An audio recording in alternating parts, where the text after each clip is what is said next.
What's good, everybody?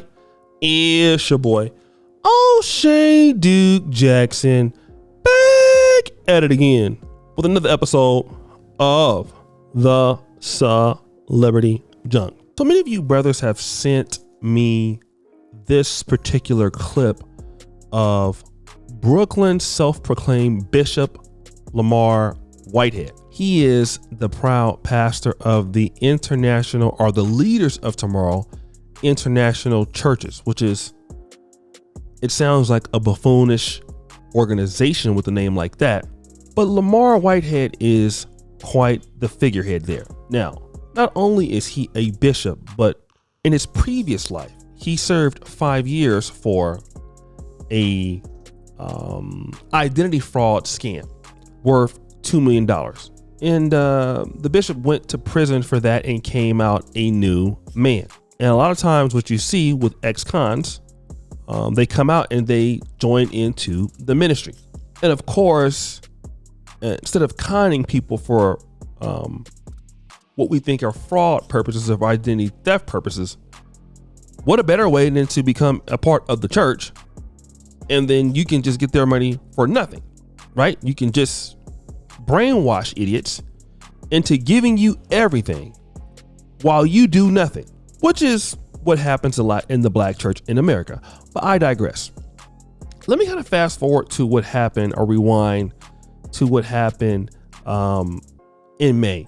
Now, there was a subway shooting suspect by the name of Andrew Abdullah. Now, Whitehead said that this particular person was connected through somebody's family, and he was going to basically mediate the surrender.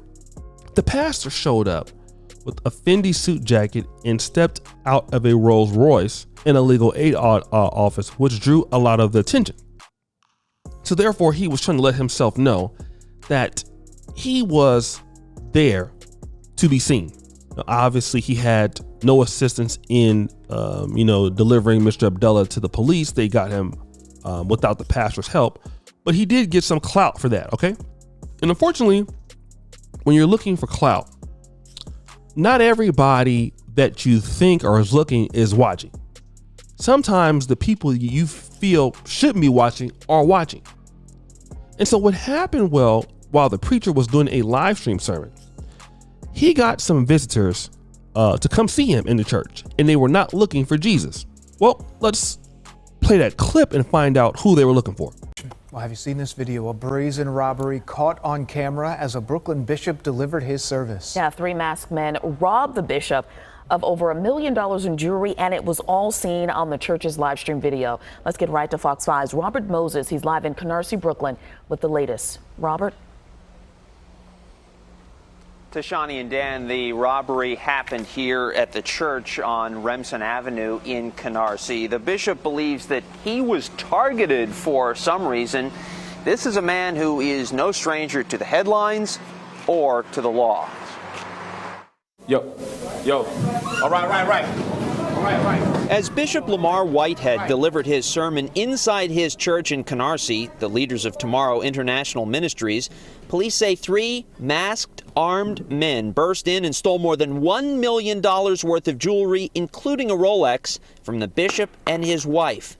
The church's live stream captured the robbery. When I seen them come into the sanctuary with their guns, I told everybody, get out. As he later recounted on Instagram, Whitehead feared the men would harm his parishioners. They didn't fire any shots, but Whitehead says they stole plenty. Took my watch, took my jewelry, took my bishop's ring, took my wedding band.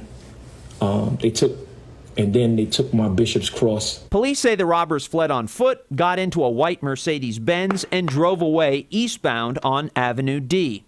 Whitehead has been in the news before. Besides making an unsuccessful run for Brooklyn Borough President, in May, he claimed he was trying to negotiate the surrender of Andrew Abdullah, who at the time was wanted for shooting and killing Daniel Enriquez aboard a Manhattan-bound Q train. Whitehead drove his Rolls Royce to the 5th Precinct to, in his telling, facilitate the surrender. But police arrested Abdullah without Whitehead's help. With Whitehead now back in the headlines, he responded to critics who accuse him of being too flashy. You know, it's my prerogative to purchase what I want to purchase. If I worked hard for it, I can purchase what I want to purchase. We mentioned that police say the robbers got away in that white Mercedes. One more clue that you should hear: it has New York plate KMZ 5464. Again, KMZ 5464. Whitehead is no stranger to the law. He served 5 years in prison for a $2 million identity theft scam. So as you can see there, the pastor lost somewhat between $400,000 to $1 million worth of jewelry from him and his wife. Now, one of the guys was sitting there just like not even tripping. So they came and they took the money. Okay. And the pastor, you heard him saying that it's his prerogative, how he wants to be, and people call him flashy. Well, see, not only are you stupid, you put everybody in the church in danger because you want to be a fucking rap star in the pulpit. You don't even care about the church, because what idiot goes to the church with that kind of jewelry on in Brooklyn? I'll tell you who can do that. Somebody who's ostentatious. Somebody who's a self-aggrandizer. You. Because see, the ministry is not about God. It's about you, because you want nice things. That's why you went to jail for the identity fraud, because you never really wanted to work for it. You wanted to use people's money to work for it. And what they're doing is they're giving you a lifestyle that you can't afford to do it on yourself. So what happened was, those people, as you're stealing the money from them, the robbers was like, look, let's just go get him. He's a joke any goddamn way. He's not to be taken serious. So let's go ahead and get him ourselves. All right. And it's wrong to come to the church and do that, but you brought it on yourself. Right? What did you expect? Let me tell you a story. There was one time that I had brought a particular young lady over to my house. She had never stayed the night. And she was thick too. Real thick. Booty was just one of the softest booties I ever had in my life. But anyways, I left on the table in a bag about $300. She came in the room, and I went and back in the bag, and I only had $150. So I asked her about it. I said, have you seen this money? And she was like, no. So she did the nice thing and helped me look for it after she stole it.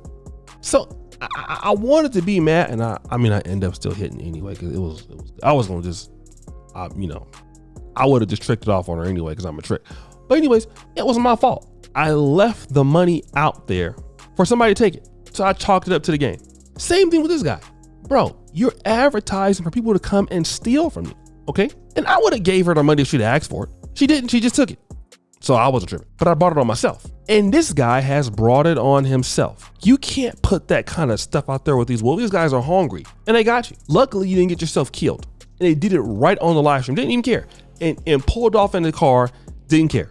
But guys, what do you think? It's your boy, O'Shea Duke Jackson, back at it again with another episode of The Celebrity Junk. I appreciate you for all that you do. Subscribe, hit the bell, check out the first comment at the top. And as you know, the buffoonery remains at all-time high. I'm out.